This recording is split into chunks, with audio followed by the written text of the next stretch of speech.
friend of my brother sold his soul on there. True, but strange, especially as my brother says he didn't have a soul to start off with. Anyway, that's where I got the literary dinner party kit from. Everything you need for a magical evening with up to 6 of your favourite characters from literature. I thought that might have been something of an exaggeration, and to be honest, I was a little disappointed when it arrived through the post and turned out to contain just 6 party invitations and a sort of old radio aerial on a piece of round card that was meant to be a universal translator.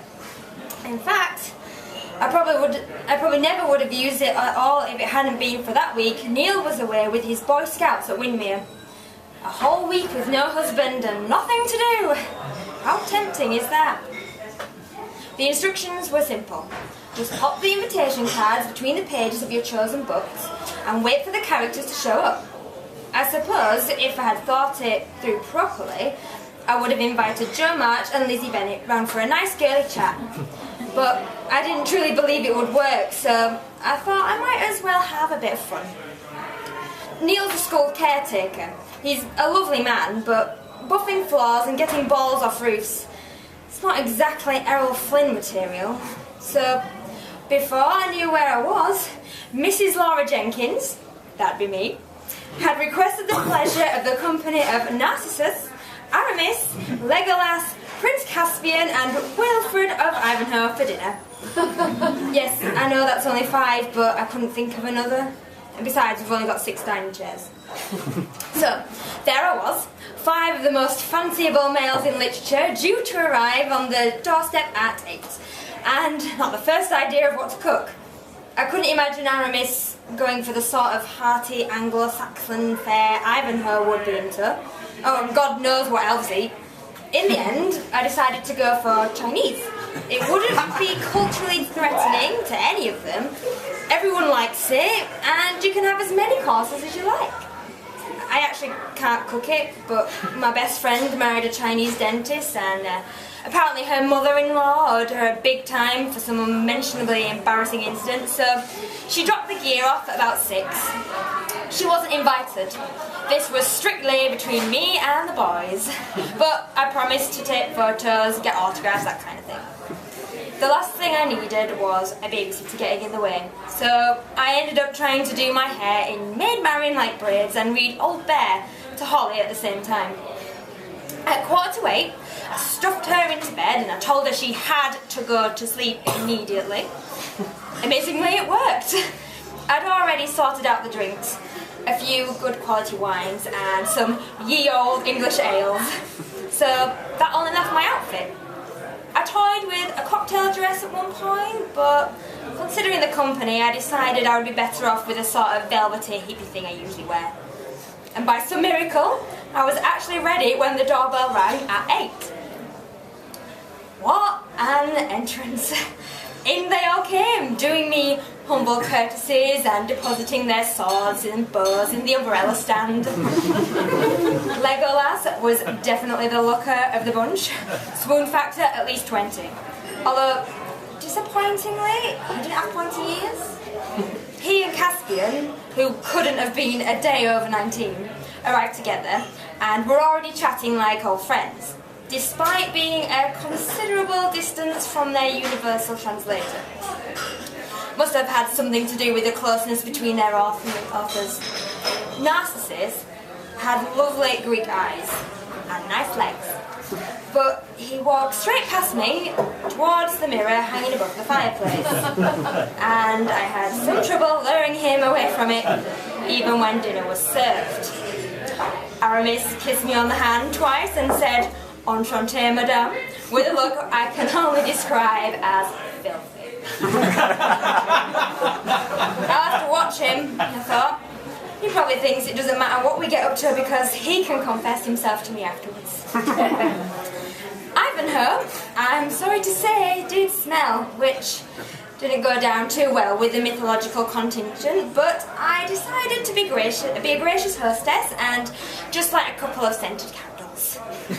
It was only when we got to the table that I started to think this might not have been such a great idea. For a start, no one could agree on a suitable way to begin the meal. Aramis and Ivanhoe were dead set on saying grace in Latin, while Legolas was demanding a hint to Elbereth. Narcissus wanted to pour out a libation of wine, but I wasn't having any of that on my new carpet. So I quickly said, for what we are about to receive, and started dishing out the sweet and sour.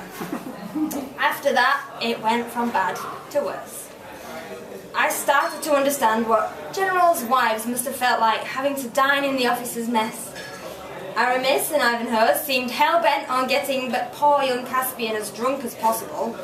The universal translator kept going on the blink, and Legolas seemed to think he could fix it by singing to it in Elvish and stabbing it with his knife. Narcissus went all moody and started staring at his reflection in the wineglass, and no one took the slightest bit of notice of me.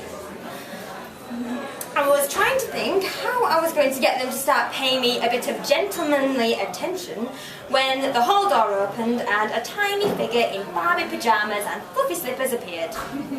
"Mummy," it said, "I want a drink of milk." "Back to bed this instant," I cried, manhandling her through the door. "What are they doing there?" she asked, with the idle curiosity of the 4-year-old.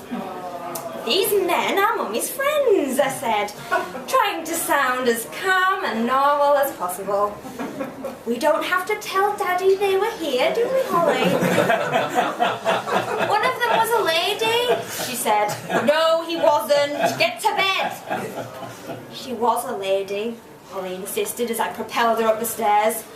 "She had long hair and a pretty face." "Just because someone has a pretty elvish face," I began, but at that moment there was a crash and a huge drunken roar from below. I pecked Holly on the cheek and set off downstairs 2 at a time, nearly breaking my ankle in the process. I could tell things weren't good when I got there by the amount of violent rummaging going on in the umbrella stand. A very bad sign. I managed to glean from Narcissus that Aramis and Legolas had fallen out over whether or not the stars were people, and to cut a long story short, Aramis had called Legolas out. But they were having some trouble getting going, as the only other person who actually understood the rules of duelling was young Caspian, and Caspian was now grovelling under the table, puking up bits of prawn cracker. So much for the new carpet. I saw Legolas, who, while ignorant of the niceties, had obviously grasped that some kind of extreme violence was involved, picking up his bow and heading for the garden with Aramis in hot pursuit. "Oh God," I thought, "he's going to kill him!" I don't have many brainwaves. I had one then. I fished the 6th card out of the drawer, scribbled a hasty invitation, and I shoved it into the Holy Bible at Revelation chapter 12. It worked like a charm. A really weird charm. Exactly 2 seconds later, an enormous red dragon came sweeping down over the rooftops, the tip of its tail just scraping the tops of the landing. To add to the effect, I decided to do a sort of damsel in distress act, running up and down the drive, screaming and waving my arms. If I'm honest, I didn't really have to act much. The thing had 7 heads and 10 horns, and its breath really, really smelled like a bad day in the boys' toilets. The guys snapped into action immediately. Legolas was loving it. He had 3 of its eyes out before I'd even worked my scream up to a top F sharp. Caspian came out, waving his sword and muttering something about Eustace and Lord Ostiation. Even Aramis was soon yelling, "All for one and one for all," and shouting instructions in Latin to Ivanhoe, who was going at it like St. George, if St. George had a BO problem. Narcissus sliced one of the heads off single-handedly. He declared that afterwards, that now he'd finally be able to look the other Greek heroes up in the eye. Up to now, they'd all thought he was a bit of a wet blanket.